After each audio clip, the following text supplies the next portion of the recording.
కొన్ని చేపలండి, పచ్చిమిరపకాయలు, చింతపండు రసం, అల్లం వెల్లుల్లి టమాటా పచ్చిమిరపకాయలు ఉల్లిపాయలు పేస్ట్, ఇది కరివేపాకు దాంట్లో ఆయిల్ వేసుకున్నామండి.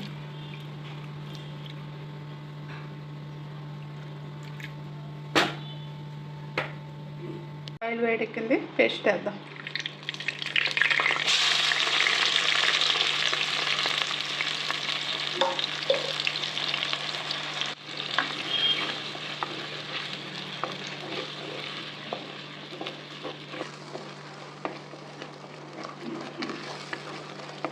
దగ్గర పడుతుందండి. ఇప్పుడు ఒక 2 స్పూన్ల కారం, 2 స్పూన్ల ఉప్పు, 1/2 స్పూన్ పసుపు వేసుకుందాం.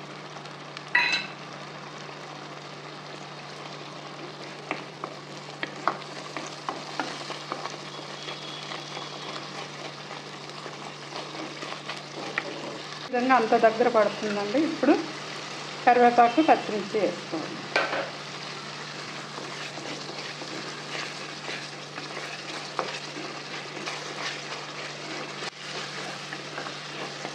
చూడండి ఆయిల్ తేలుతుంది. ఈ టైంలో చేపలు వేసుకుందాం.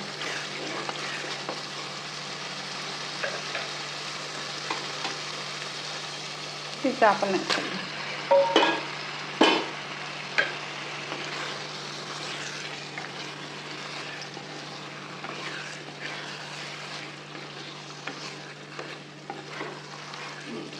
కొంచెం మగ్గనిద్దాం.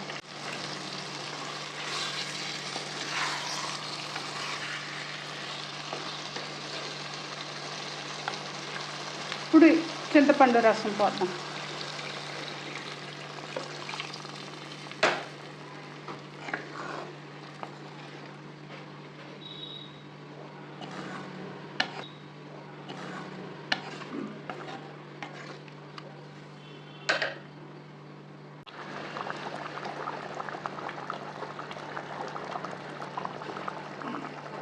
ఈ టైంలో ధనియాలు జీలకర్ర పౌడర్ అండి,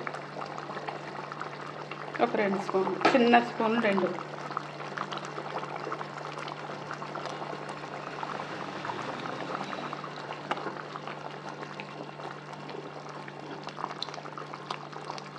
దగ్గరగా మగ్గులా కావాలండి.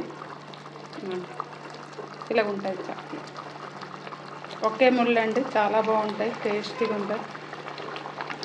వేపుకున్నా పర్వాలేదు, వేపుకుంటే ఇంకా బాగుంటాయి.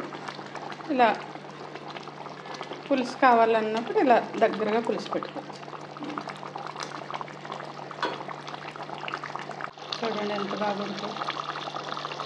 ఆయిల్ తేలుతుంది, ఇంకా అయిపోయి దగ్గర పడిపోతుంది. అలా దాంట్లో ఉంచుతాం కాబట్టి ఇంకా దగ్గర పడిపోతుంది. స్టవ్ ఆఫ్ చేస్తాం.